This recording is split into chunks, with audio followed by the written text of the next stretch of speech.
चलो, तो काजल अब हम लोग देखने वाले हैं प्रश्नावली 3, जिसका पहला क्वेश्चन कुछ इस तरह से है। दिए गए चित्र में बहुभुज समरूप है, तो निम्न के मान ज्ञात कीजिए। यानी कि दो हमको बहुभुज दिए गए हैं, तो इन लोगों को हमको मान ज्ञात करना पड़ेगा। ठीक है, तो मैं सामने में चित्र को थोड़ा सा बना देता हूं। तो हम प्रश्न क्रमांक देख रहे हैं पहला नंबर का, और इसका हम करने वाले हैं सॉल्यूशन। चलिए देखते हैं। तो हमारे पास दो चित्र है कुछ इस तरह से। एक चित्र तो ये है, बहुत गंदा बन रहा है, अच्छा बनाता हूँ ऐसा। ये ऐसे, ये छोटा वाला है, एक बड़ा वाला भी बनाना पड़ेगा, तो ये बड़ा वाला बन गया है समझो। ये हमारा एक बड़ा वाला त्रिभुज है, ये मतलब कि बहुभुज है। चित्र भी आएगा, क्यों नहीं आएगा, चित्र के बिना नहीं बन सकता। तो यहां से हम लिखेंगे छोटे वाले में O P L N M N M N O P L ऐसा टाइप का चल रहा है, एल एम एन ऐसे करके। तो यहाँ से शुरू हो जाएगा आपके लिए A B C D T. अब कौन भुजा का मान कितना कितना उसको भी तो डालना पड़ेगा। तो मैं यहाँ पे डाल देते हैं, यहाँ पे है 2, यहाँ पे है 3। ठीक है, बस इतना ही मान दिया गया। यहाँ पे दिया गया है 90 डिग्री का एंगल, तो यहाँ 90 डिग्री का है, तो यहाँ भी 90 डिग्री का एंगल रहेगा। यहाँ दिया गया है 3.4 सेंटीमीटर जो भी है, यहाँ पर लिखेंगे 6। और यहाँ पे दिया गया है कितना, 110 डिग्री का एंगल बना है, तो यहाँ पर भी 110 का बनेगा। ठीक है, चलो हम लोग आगे इसके ऊपर बात करेंगे, बहुत सारी बात करेंगे अभी। अब हम सॉल्यूशन से रिलेटेड काम करेंगे। यहाँ सबसे पहले पूछा गया है ओपी का वैल्यू कितना है। तो सबसे पहले हमको क्या ज्ञात करना है, ओपी का मान। ठीक है, ओपी मतलब कि ये वाला, अरे अरे कहाँ गया, ये वाला मान ज्ञात करना है। तो ज्ञात करें फिर, चलो अच्छे से करेंगे। अब हम ऐसा मान लेंगे जिसको ज्ञात करना रहेगा, एक ऐसा मान लेंगे जिसका ज्ञात करना रहेगा, 3 ऐसे मान लेंगे जिसका मान पता होगा। फिर से मैं रिपीट करता हूं, एक ऐसा वैल्यू हमको चाहिए रहेगा या वो देगा जिसका मान हमको निकालना है, जैसे कि ये ओपी का मान निकालना है, एक हो गया। 3 ऐसे वैल्यू निकालेंगे तेजस्वी जिसका मान आपको पता है पहले से। ठीक है, तो हम क्या करते हैं, यहीं से शुरू करेंगे। एक ले लेते हैं ओपी, ओपी का मान हमको पता नहीं है वो लीजिए। और एक ऐसा 3 ऐसा मान लेंगे जिसका मान हमको पता है, जैसे कि एक ले लेते हैं इसका मान एल एम, या फिर हम लिख सकते हैं पीएल, कुछ भी बड़े। ठीक है, जो आप चाहते हो वो ले सकते हैं, पीएल ले सकते हो या तो एल एम ले सकते हो। क्या ले ले, पीएल, तो ले लो भाई पीएल, ये लो हमने ले लिया पीएल। ठीक है, सुनिए अब हम क्या करेंगे, इन दोनों में जो जो लियो, जैसे ओपी लिए हो तो ओपी की जगह में क्या है डीई, तो डीई लेना पड़ेगा, डी ई। अब ऐसा मान लेंगे जैसे यहाँ पे लिए पी एल लिए हो, तो यहाँ भी लिखना पड़ेगा ई एल। इसका मान पता है क्या, हाँ तो उसका मान नहीं ले सकते। तो ए बी का मान पता है, ए बी तो मैं ले लूंगा, लेकिन यहाँ भी तो सुधार करना पड़ेगा यार, है कि नहीं। तो हमको क्या लेना पड़ेगा यार, एल एम लेना पड़ेगा, एल एम लेंगे, तब यहाँ लेंगे ए बी, ए बी। ठीक है, क्या, दोनों को देखते हुए चलना है। मैंने पहले ही बताया हमको एक ऐसा मान जिसका मान ज्ञात करने रहेगा, 3 ऐसा मान लेना है जिसका मान पता हो, और दोनों को देखते हुए लेना है कि नहीं। चलो तो हम मान रखते हैं ओपी का मान ओपी है, क्योंकि पता नहीं तो ओपी का ओपी रहेगा। एल एम का मान कितना है, तो 3 है। फिर हम लिखेंगे डीई का मान कितना है, 3.4 है। ए बी का मान कितना है, 6 है, तो लिख लेंगे 6। हमको किसका मान चाहिए, ओपी का मान चाहिए ना, तो हम करेंगे भैया ओपी तुम अकेले हो जाओ, 3 इधर आ जाएगा, पक्षांतर हो जाएगा बेसिकली, तो यहाँ हो जाएगा 3.4 इंटू 3 अपॉन में लिखेंगे 6। इन 6 को 3 से कैंसिल आउट कर देंगे, तो 2 बार में चला जाएगा, तो हमारे पास बचेगा ओपी बराबर में 3.4 अपॉन में 2। इसको अगर मैं कैंसिल आउट करूं तो अब हमको मिलेगा 1.7। समझ में आया, ये हो जाएगा ओपी का वैल्यू। कितना आएगा ओपी का वैल्यू, 1.7 इतना। ठीक है, इसके बाद हमको क्या ज्ञात करना है, ई ए का मान फाइंड करना रहेगा। तो हम यहां से दूसरे नंबर में लिखेंगे ई ए का वैल्यू, ई ए का वैल्यू फाइंड करना रहेगा। ठीक है, ई ए का वैल्यू फाइंड करना रहेगा तो हम लिख लेते हैं सबसे पहले तो ई ए ही। ई ए कौन है, तो यहाँ देखना पड़ेगा ई ए ये वाला है, तो ये वाला का मान कितना है, पी एल है। ठीक है, उसको बाद में लिखेंगे, उसको हम क्या कर लेंगे, थोड़ा बाद में लिखेंगे। ई एल ले लेते हैं, इसका मान तो फाइंड करना है। एक ऐसा मान लेंगे जिसका मान पता है, तो या तो हम इसका मान ले सकते हैं या तो इसका मान ले सकते हैं। ए बी ले ले, तो देखो ए बी ले लेंगे, ए बी। अब जैसे हमने ई ए लिया, ठीक इसके बाजू वाला ई ए मतलब कि ये वाला लिया, तो इसके बाद ये वाला होगा पी एल, तो हम लिखेंगे पी एल। फिर ए बी मतलब कि ये, तो इसको लेना पड़ेगा एल एम, तो हम लेंगे एल एम। अब हम ई ए का वैल्यू कितना है भाई बताइए, ज्ञात करना, तो इसको लिख देंगे ई ए का ई ए बी का वैल्यू कितना है 6 बराबर, पी एल का वैल्यू कितना है 2, तो हम लिख देंगे यहाँ से 2। एल एम का वैल्यू कितना है, तो यहाँ पे लिख देंगे 2। इसको भेज दे, इधर भेज दे, तो भेज देंगे तो ये हो जाएगा, देखना ई ए बराबर 2 इंटू 6 अपॉन में हो जाएगा 3। 6 को कैंसिल करेंगे तो कितने बार में जाएगा, 2 बार में, और 2 का मल्टीप्लाई हो जाएगा तो 4। तो ई ए का जो वैल्यू आएगा वो 4 सेंटीमीटर या 4 इकाई के बराबर आएगा।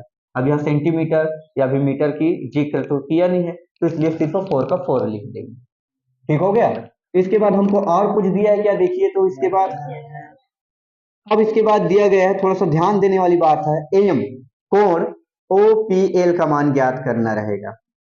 ठीक है, यहां दिया गया है तीसरा नंबर में, अच्छे से आप देखोगे तो एम और कोण दिया गया है आपके लिए O P L. O P L का वैल्यू हमको फाइंड करना है। ओ पी एल यानी कि देखो ध्यान से, ये वाला कोण ज्ञात करना रहेगा, समझ में आया, वो वाला ज्ञात करना पड़ेगा। तो मैं लिख दूंगा यहाँ पे कोण ओ पी एल बराबर होगा किसके, कोण होगा बराबर इसके डी ई ए के।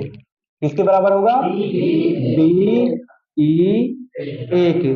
तो कोण ओ पी एल का जो मान होगा, इसका डी एल का मान कितना 110, इसलिए इसका भी मान कितना हो जाएगा 110। यहीं पे इसका मान खत्म हो गया, मिल गया हम। ठीक है, फिर से हमको ये वाला कोण ज्ञात करना था, हमने उसको लिखा, इस कोण के बराबर में कौन है, ये है, तो इसको हमने लिख दिया। ठीक है, हमेशा याद रखिए समरूप आकृतियों में कोण हमेशा बराबर होगा, भुजाएं आपस में बराबर नहीं होती है, अनुपातिक रूप से बराबर होती है। फिर से सुनिए, भुजाएं आपस में बराबर नहीं होती है, अनुपातिक रूप से बराबर होती है, लेकिन कोण हमेशा बराबर होगा। समझ में आ गया, इसलिए इसका जितना कोण रहेगा उसका इतना भी रहेगा, इसका जितना रहेगा उतना इसका भी रहेगा। समझ में आ रहा है, तो कोण हमेशा आपस में बराबर होंगे, भुजाएं आपस में बराबर नहीं हो सकती, अनुपातिक रूप से बराबर होगी। अनुपातिक कहने का मतलब एक स्केल में बड़ा होगा, कहने का मतलब अगर मैं एक एग्जांपल के अगर थ्रू में बताऊं तो मैं आप मान लीजिए इन सब का मान 2-2 है तो इसका मान 1-1 होगा, ऐसा टाइप का है। समझ में आ रहा है, तो अनुपातिक रूप से बराबर होते हैं। तो हमने 3 बता दिया, चौथा को देखते हैं, इसमें भी कोण की ही बात हो रही है, एम को सिर्फ बताने के लिए और कुछ नहीं है। अब यहां से देखो, यहां पे दिया गया है चौथे नंबर में एम कोण एल एम एन, ये हमको दिया गया, इसका वैल्यू फाइंड करना है। तो चलिए हम कोण को लिखेंगे, कोण एल एम, अरे रुको थोड़ा सा, एम एन किसके बराबर होगा, देखो तो कोण को पहले देखना पड़ेगा, बात हो रही एम कोण की, यानी कि ये वाला कोण की, ये वाला कोण पहले बता दिया 90 है करके, इस चिन्ह का मतलब होता ही है 90, तो वह 90 इसका कोण बन रहा है, तो यहाँ भी लिखेंगे कोण, ये वाला जो कोण है ना वो इस वाले कोण के बराबर है, यानी कि ए बी सी के बराबर है, तो लिखेंगे ए बी सी, और ए बी सी कितना है 90 है, तो 90 है तो ये भी कितना हो जाएगा 90, तो कोण एल एम एन का जो वैल्यू होगा वो कितना होगा 90 डिग्री होगा, ये हमारा काम। समझ में आ रहा है, चलिए और इसके बाद पांचवा हम लोग थोड़ा सा, अगर मैं लिखना चाहूं तो यही लिख सकता हूं, बहुत बड़ी बात नहीं है, चलो यही बताता हूं। इसको एक ऐसे मान ले, ये अलग अलग, ठीक है, ये हम देखने वाले हैं अब पांचवा में लिखा गया है बहुभुज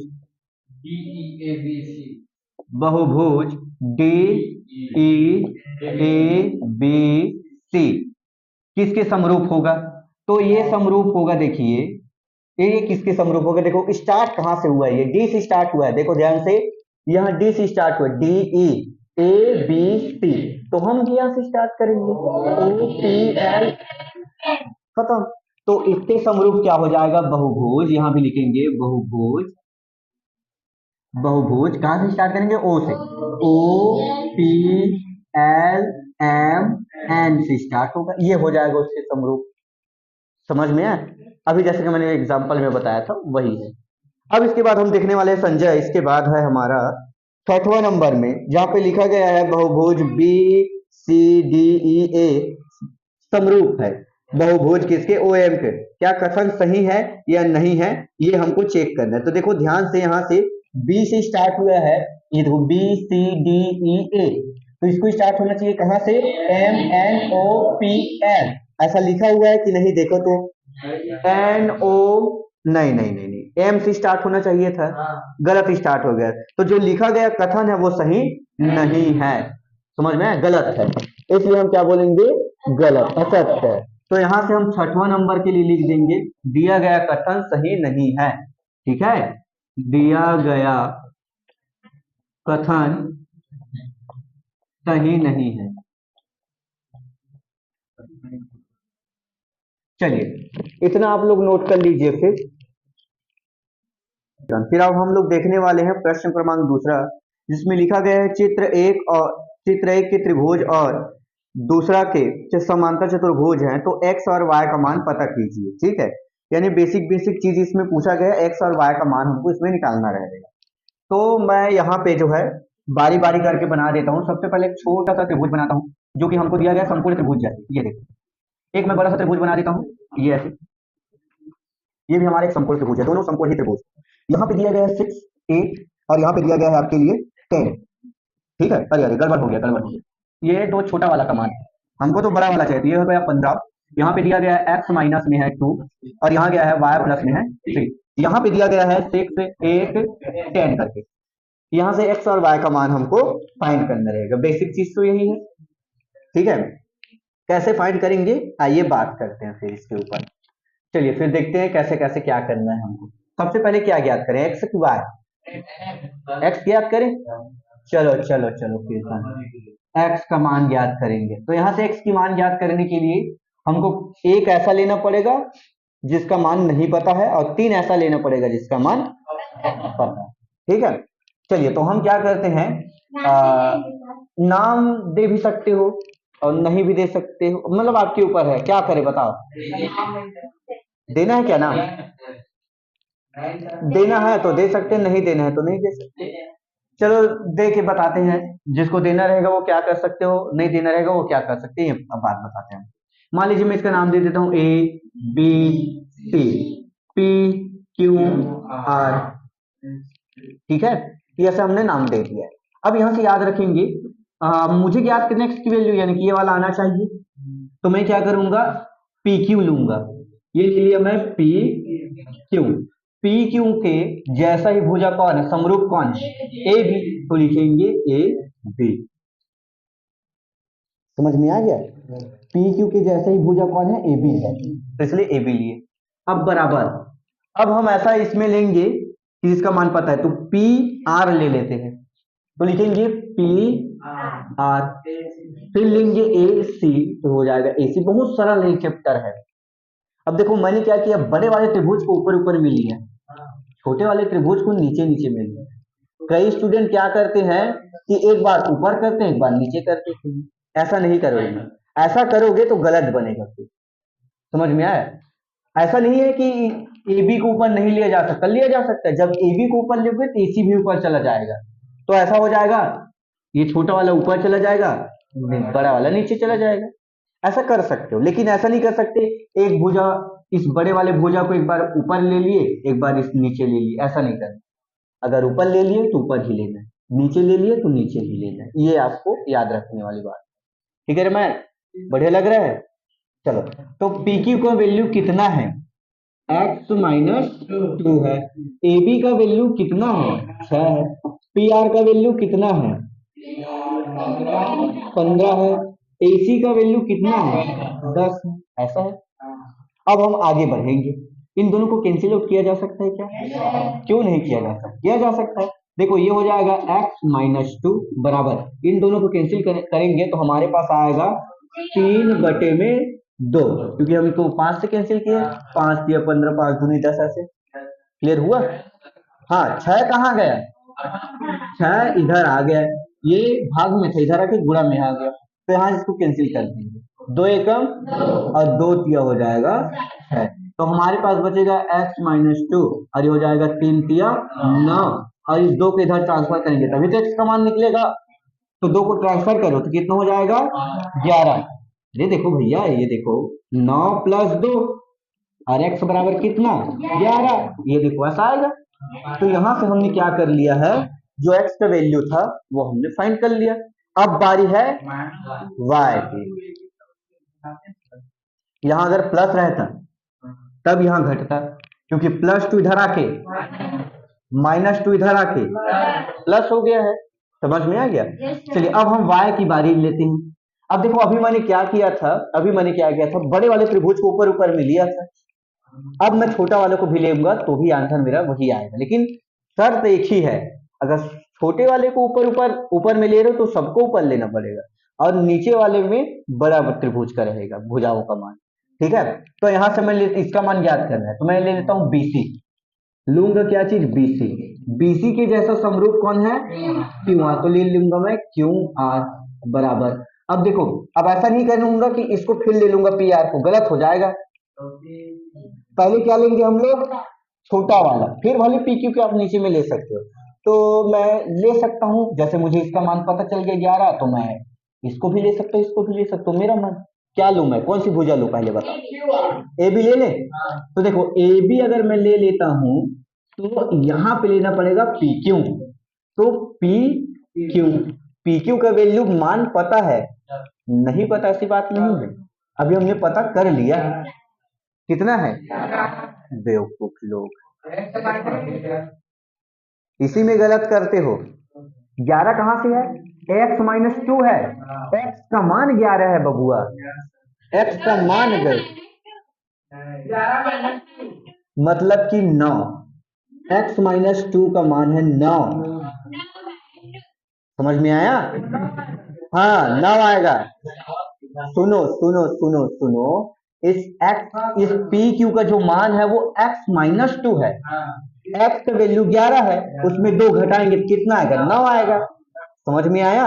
इसलिए वहां पे हम लोग क्या लेंगे? 9 लेंगे, 11 मत लेना। 11 लोगे तो गलत होगा ही, क्योंकि उसका मान x-2 है भैया। चलो तो यहाँ हम क्या करेंगे देखना, BC का मान कितना है? 8 है। QR का वैल्यू कितना है? 3 है। AB का वैल्यू कितना है? PQ का वैल्यू कितना है? 9 है। तो यहाँ लिख देंगे 9 है कि नहीं? ये देखो BX-2 का मान कितना है? 9 आया, तो हम लिख देंगे वहां पे 9।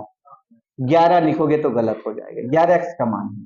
अब यहाँ से हम क्या करेंगे देखना ध्यान से, हमको क्या चाहिए? वह चाहिए, तो हम तिर्यक गुणा करेंगे, इसका इसके साथ कर देंगे। तो पहले तो हम लोग कटा लेते हैं, तो 3 दूनी 3 तिया, तो हमारे पास कितना बचा? 3 को इधर भेजेंगे तो 8 गुणा 3 हो जाएगा, अपॉन में चला जाएगा 2 बराबर, इसको इधर लाएंगे तो हो जाएगा y प्लस में 3।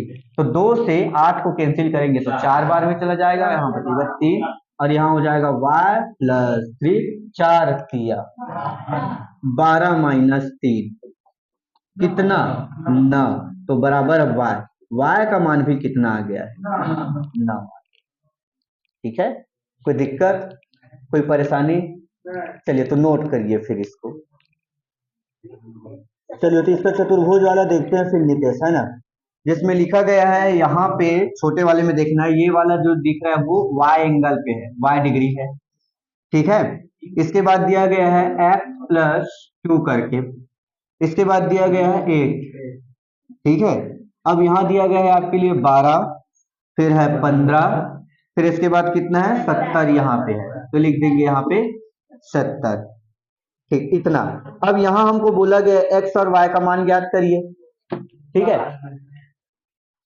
तो फिर अब हम यहाँ से देखने वाले x और y की वैल्यू को। तो सबसे पहले तो हम x की फाइंड कर लेते हैं, ये वाला फिर हम लोग क्या ज्ञात कर लेंगे, y के लिए ज्ञात करेंगे। ठीक है, हाँ हाँ, इसमें भी आप नाम दे सकते हो, जैसे कि मैं नाम दे देता हूं ए बी सी डी। ठीक है, इसी प्रकार से पी क्यू आर एस, ऐसा हम लोग नाम दे सकते हैं, नो प्रॉब्लम। ठीक है, क्या सेम नाम देंगे तो पहचान कैसे आएगा किसकी बात हो रही है, नहीं आएगा समझ में, है ना। अब यहाँ से हमको क्या है, ए बी तो ज्ञात करनी है क्योंकि एक्स का मान यहीं पे मिलेगा, तो सबसे पहले लिख लेते ए बी। ए बी के समरूप कौन है, पी क्यू है, तो लिखेंगे पी क्यू बराबर। अब हम ऐसा भुजा लेंगे जिसका मान पता, जैसे ये और ये, तो देखो ले लेते हैं हम लोग यहाँ से बी डी। बी डी के समरूप कौन है, एस, क्यों एस है कि नहीं, बी डी के समरूप है क्यू एस। क्यू एस का मान पता है, पता है 12 है। क्यों 12 होगा पता है, क्योंकि समांतर चतुर्भुज के आमने सामने की भुजाएं आपस में बराबर है। ये अगर 15 है तो ये भी 15 ही होगा, समझ में आए, क्लियर हो गया। चलिए, तो यहां से हम लिखने वाले हैं बी डी की जगह में लिखेंगे क्यू एस करके। अब मान रखेंगे ए बी का मान कितना है, x plus two, P Q का मान कितना है 15 बराबर, बी डी का मान कितना है 8, और इसके बाद क्यू एस का मान है 12। हमको एक्स की मान ज्ञात करना है, इसके लिए क्या करते हैं, इसको इधर ट्रांसफर करेंगे, उससे पहले इसको कैंसिल आउट करेंगे 4 से, 4 दूनी 8, 4 तिया 12, तो x प्लस हो गया 2 बराबर में 4 दूनी 8, 4 तिया 12, कहाँ गया 15, तो 15 इधर आ गया। 3 से इसको कैंसिल कर देते हैं, 3 पंचे 15, और 5 से जाएगा 5 दूनी 10, तो x प्लस लिख लेते हैं एक बार बराबर 10, फिर इस 2 के इधर ट्रांसफर करेंगे तो हो जाएगा माइनस में -2, फिर x बराबर हो जाएगा 8 ऐसे। फिर हमको y का वैल्यू फाइंड करना है, देखो ये इसका मान ज्ञात करना है। इसका मान आई थिंक मुझे दिया होगा, देखो इसका मान दिया है कि नहीं, इसका मान तो पक्का है देगा तभी हमको बनेगा, नहीं तो नहीं बन पाएगा। नहीं दिया है क्या, हाँ तो चलो फिर कुछ जुगाड़ लगाते हैं, बिना जुगाड़ के तो फिर बनेगा नहीं। ठीक है, अब यहाँ पे ध्यान दीजिए, ये और ये आपस में बराबर होंगे। ठीक है, ये वाला एंगल और ये वाला एंगल आपस में बराबर होगा, तो इन दोनों का, इसका मान 70 है तो इसका मान भी 70 होगा, बोलो हाँ या नहीं। और हम जानते हैं किसी भी चतुर्भुज के चारों कोणों का जो योग होता है वो 360 डिग्री का होता है। ठीक है, अब हम क्या करेंगे, इन सब के वैल्यू को देखना कैसे निकालेंगे, तो हम लिखेंगे समांतर चतुर्भुज से करके, या फिर हम सीधा सीधा लिख लेते हैं ऐसे, समांतर चतुर्भुज से कर लेते हैं। ठीक है, यहां लिखेंगे कोण P से स्टार्ट कर लेते हैं, कोण P प्लस कोण Q प्लस कोण R प्लस कोण S बराबर 360 डिग्री करके लिखेंगे ऐसे। P का वैल्यू मालूम है नहीं, तो लिख लेंगे कोण P का वैल्यू मालूम नहीं तो कोण P। कोण Q का मान पता है कितना है 70, कोण R का मान पता है, R का मान भी 70 होगा, ठीक, और R का मान भी कितना होगा 70, तो यहाँ लिख लेते हैं 70। और S का मान कितना है ज्ञात करना है, तो हम यहाँ से लिखेंगे 360, तो ये दोनों जुड़ के हो जाएगा 140, तो इन दोनों का मान भी एक जैसे है। चूंकि मैं आपको बता दूं, चूंकि कोण P बराबर है कोण S के, इसलिए हम दोनों जगह PP या तो SS लिख सकते हैं, तो मैं लिख देता हूँ P प्लस इन दोनों को जोड़ेंगे तो 140 हो जाएगा, और लिखेंगे कोण P बराबर में हो जाएगा 360। P इसलिए लिख दिया इस S को क्योंकि ये आपस में बराबर है, तो S को लिखा जा सकता है P के बराबर, इसलिए जोड़ दिया, इन दोनों को जोड़ा तो 100 कितना हो गया 40, इसको मैंने S की जगह लिख दिया P, तो P और P कितना 2P, तो लिख देंगे 2P बराबर 360, 40 कहाँ गया तो माइनस में इधर आ गया, घटा दीजिए कितना बचेगा 220 बचेगा, कितना बचेगा 220 बचेगा। ठीक है, इसके बाद इस 2 को ट्रांसफर करेंगे तो कोण P बराबर हो जाएगा 110। ठीक है, कितना दिया गया है 110, तो हम देखो इसका मान हमको P का वैल्यू निकाल के आ गया कितना 110, अगर इसका मान 110 है तो क्या a का मान 110 नहीं होगा? अगर a का मान 110 है, क्या d का मान 110 नहीं होगा? होगा, क्योंकि अब यहां से हम लिखने वाले हैं, देखना ध्यान से, लिखेंगे कुछ ऐसा, कोण a बराबर है कोण d के, है कि नहीं? कोण a बराबर है कोण d के। अब कोण a को हम लिख सकते कितना? 110। तो कोण d बराबर पता ही चल जाएगा कितना हो जाएगा। कोण d बराबर लिखा जा सकता है 110 डिग्री। ये लो हमने लिख दिया। फिर से सुनिए हमने क्या क्या किया है कि क्या यहाँ पे कोण a और कोण d बराबर है। कोण a का मान 110 है, इसलिए 110 रख दी। कैसे पता चल कोण a का मान 110? अरे भैया दोनों कोण एक जैसे हैं, समान है, a और p, इसलिए a का मान होगा 110 अर्थात d का मान भी होगा 110, क्योंकि समांतर चतुर्भुज में आमने सामने की भुजा आपस सॉरी कोण जो आपस में बराबर होती है। तो ऐसे करके 110 आएगा इसके लिए आंसर। ठीक है, तो इसको नोट कर लीजिए फिर कॉमन।